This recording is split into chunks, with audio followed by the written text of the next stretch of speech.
到睡眠呼吸中止症候群 （Obstructive Sleep Apnea，OSA）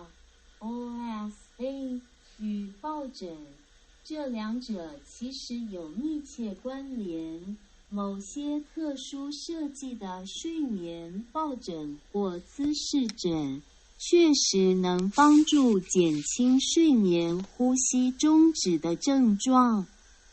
以下是详细说明反手食指向下指，井号睡着了睡眠呼吸中止症的基本概念。睡眠呼吸中止症是指人在睡眠中反复发生呼吸暂停或气流受限的现象，主要分为阻塞型 OSA， 最常见，因咽喉肌肉松弛导致气道塌陷；中枢型 CSA， 脑部呼吸中枢控制异常；混合型 Mixed Type， 两者兼有。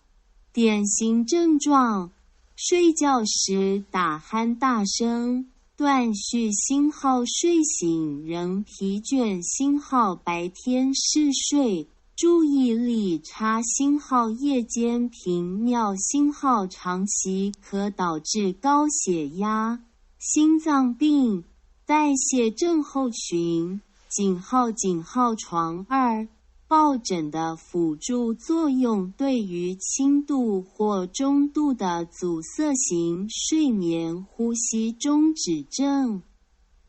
调整睡姿是重要的非药物辅助治疗方式。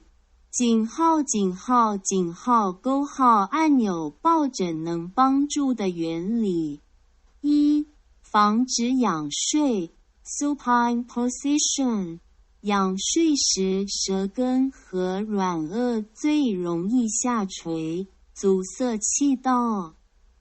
使用抱枕，尤其是侧睡抱枕，可帮助维持侧睡姿势，减少气道塌陷几率。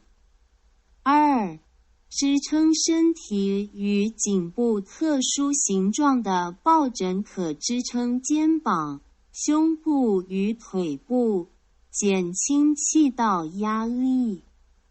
三、减少胃食道逆流，部分人若有胃酸倒流，抱枕可帮助微抬上升。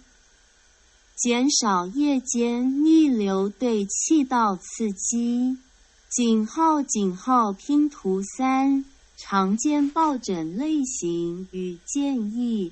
类型、功能、适合对象：弯月星号侧睡抱枕 Body Pillow， 维持侧睡姿势，防止翻仰。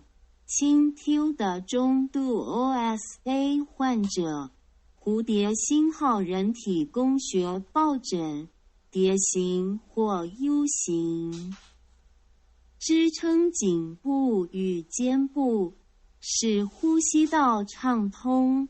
打鼾或颈椎僵硬者，床星号楔形抱枕 Wag Pillow，抬高上半身15到30度，减少气道塌陷。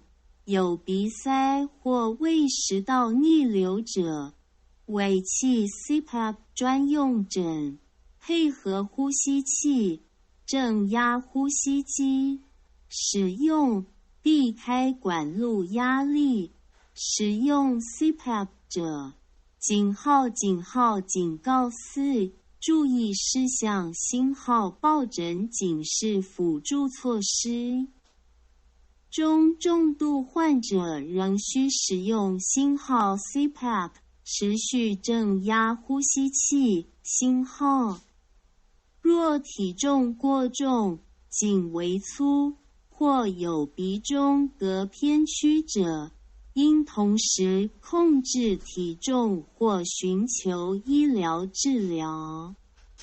若使用抱枕后仍明显打鼾，白天嗜睡，应进行多导睡眠检查 （polysomnography，PSG） 确诊与评估。